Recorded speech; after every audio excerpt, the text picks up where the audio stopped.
Il met notre unique fille à la rue 5 ans après notre séparation.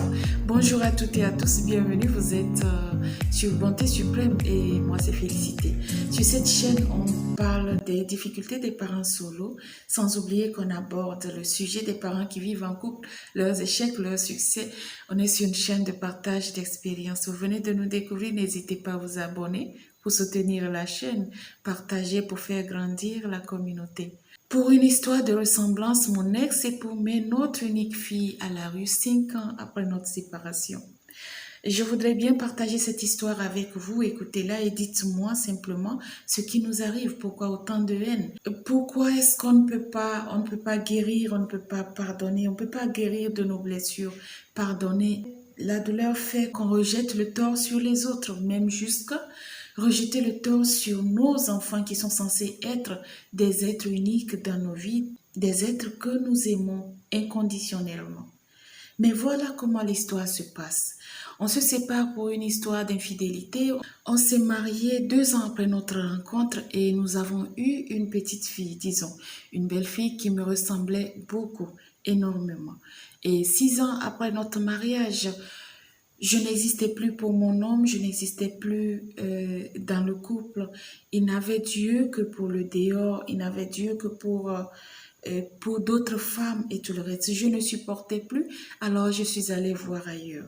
Voir ailleurs, j'ai rencontré une autre personne qui a reconnu ma valeur. On a dû se séparer alors pour une question d'infidélité. Aujourd'hui, je vis dans un couple où je ne regrette pas le choix que j'ai fait de ma vie, mais en se séparant, mon ex-époux n'a pas voulu que je parte avec notre fille. Alors notre fille aujourd'hui doit avoir 12 ans. La fille doit avoir 12 ans déjà, mais il se fait que le paternel n'est pas du tout content de la ressemblance que la fille puisse avoir de sa mère. Il trouve en cette fille une grande ressemblance de son ex-épouse et ça fait que dans sa cour, ce qu'il n'a pas voulu avoir, la séparation qu'il a eue, avoir guéri de ses blessures ou avoir guéri de cette rupture, rejaillit aujourd'hui à travers la présence de cette fille-là.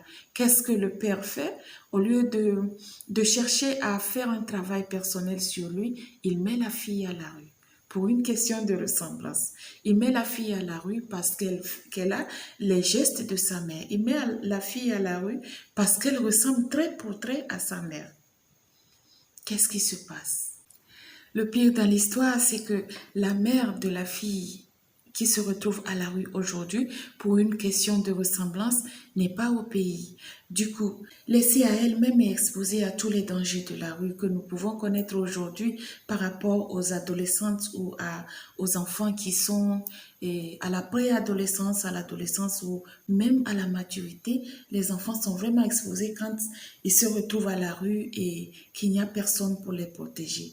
12 ans, ce n'est pas comme si, ce n'est pas 20 ans, 12 ans, ce n'est pas 40 ans, 12 ans, ce n'est pas 35 ans, 12 ans, c'est encore un enfant. Je voudrais savoir à travers vous qui écoutez, vous qui passez par ici, dites-nous un peu qu'est-ce qui nous arrive. Pourquoi est-ce qu'on ne peut pas pardonner? Pourquoi est-ce que c'est si difficile pour nous de comprendre que ces enfants que nous choisissons de faire naître, ces enfants à qui nous choisissons de donner la vie, n'ont rien à voir du tout avec nos problèmes de couple, avec nos difficultés personnelles, parce qu'ils sont...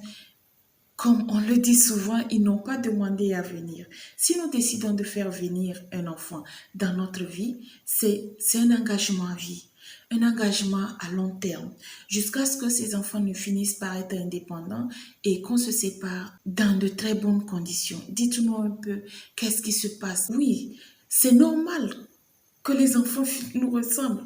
C'est normal, ce sont nos gènes. Nous sommes leur racine. Pourquoi ne pas ressembler? Un enfant peut ressembler à son père, à sa mère, à sa grand-mère, à ses arrière-grands-parents, à ses oncles, à ses tantes, que sais-je moi. Tellement de choses que ce n'est pas pour cette raison que parce que le père, la mère ou je ne sais pas, le membre de la famille qui a la ressemblance trait pour trait avec notre enfant, les défauts de cette personne doivent faire qu'on ne puisse pas aimer notre propre enfant. On met notre enfant à la rue simplement parce qu'il ressemble à la mère qui nous a quittés ou qui ressemble au père qui nous a laissé tomber. Vous imaginez un peu l'ampleur de nos blessures internes, l'ampleur de cette maladie-là que nous traînons, la haine. On a très peu d'amour envers nos propres enfants, envers nous-mêmes.